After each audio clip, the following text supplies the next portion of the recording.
ایک یہ بھائی نے کویسچن کیا تھا کہ کیا کسی لڑکی کو گھر پر جا کے ٹیوشن پڑھا سکتے ہیں یا نہیں؟ دیکھیں، اس میں سب سے پہلے تو انسان کو اپنی کیفیت کے بارے میں غور کرنا ہوگا کہ اس کی کیفیت کیا ہے۔ بعض لوگ باطنی لحاظ سے بہت ہی کمزور ہوتے ہیں، جیسے ہی کسی کی طرف دیکھا یا کسی کے بارے میں سوچا تو باطن میں بگاڑ پیدا ہوتا ہے اور انسان گناہوں کا سلسلہ اس کا شروع ہو جاتا ہے۔ اگر اتنے کمزور ہیں تو پھر ہرگز اجازت نہیں ہوگی انسان پھر بچوں کو پڑھائے، لڑکوں کو پڑھائے، لڑکی کی طرف بالکل مائل نہ ہو، یعنی پڑھائے نہیں۔ دوسری صورت یہ ہے کہ بالکل کیفیت کنٹرول میں، ایسا کچھ بھی نہیں ہے، اور ایک ضرورت بھی ہے کہ بعض اوقات ٹیوشنیں نہیں ملتی ہیں اور کسی کا گزارا ٹیوشنز پر ہی ہوتا ہے۔ ایسی صورت میں چند قیودات کے ساتھ آپ پڑھا سکتے ہیں۔ نمبر 1 یہ کہ وہ لڑکی پردے میں ہو، سامنے بٹھا کے پڑھانا شرعاً جائز نہیں ہوگا۔ دوسرا یہ کہ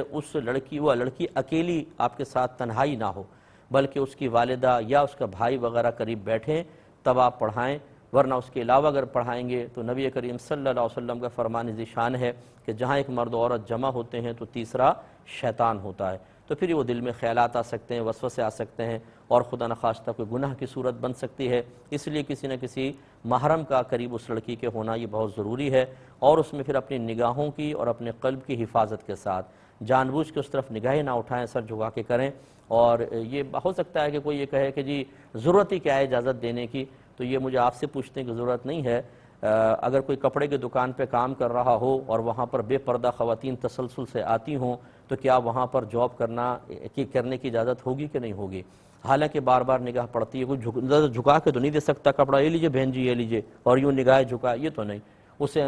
ہنسنا بھی پڑتا ہے، عورتیں کتنی مذاق کرتی ہیں، سب آپ جانتے ہیں کہ خواتین پھر مذاق بھی کرتی ہیں، اچھا یہ دکھاؤ، اٹھلا رہی ہیں جی، یہ کر رہی ہیں، حرکتیں کر رہی ہیں، اپنی بے پردہ بیٹھی ہوئی ہیں، تو اب وہ نظر تو پڑتی ہے، تو کیا اس کو کاروبار سے منع کر دیں؟ نہیں، اس کو کہیں گے اپنی نگاہ بچائیں، اپنے قلب کی حفاظت کریں۔ اور اسی طرح کاسمیٹک کا جو مطلب کہ دکان ہوتی ہیں، اور مطلب عورتوں کے لباس وغیرہ کی ہوتی ہیں، اسی طریقے سے ڈاکٹرز کا شعبہ آپ دیکھ لیجئے کہ جہاں پر میل ڈاکٹر ہے، فیمیلز آ رہی ہیں، اور پھر ان کی نبض بھی دیکھنی پڑتی ہے، جسم کو چیک کرنا پڑتا ہے بسا اوقات، کیا یہ باعث فتنہ اور انتشار نہیں ہوتا؟ لیکن چونکہ ضرورت ہوتی ہے تو شریعت نے اجازت دی ہے کہ اپنے نظر اور قلب کی حفاظت کے ساتھ آپ بالکل علاج کر سکتے ہیں۔ تو خلاصہ کلام یہ ہے کہ ایسے کوئی مجبور شخص ہے جو ٹیوشنز پڑھا رہا ہے اور اس کو اس طرح کی ٹیوشن ملتی ہے تو بالکل اپنے نظر اور قلب کی حفاظت کے ساتھ وہ کر سکتا ہے۔ لیکن اگر اس کو اندیشہ ہے، بلکہ یقین ہے کہ نہیں میں فتنے میں مبتلا ہو جاؤں گا، تو پھر بہرحال یہ زیادہ نقصان ہے، پھر اس کو کسی اور جگہ ٹیوشن پڑھانی ہوگی۔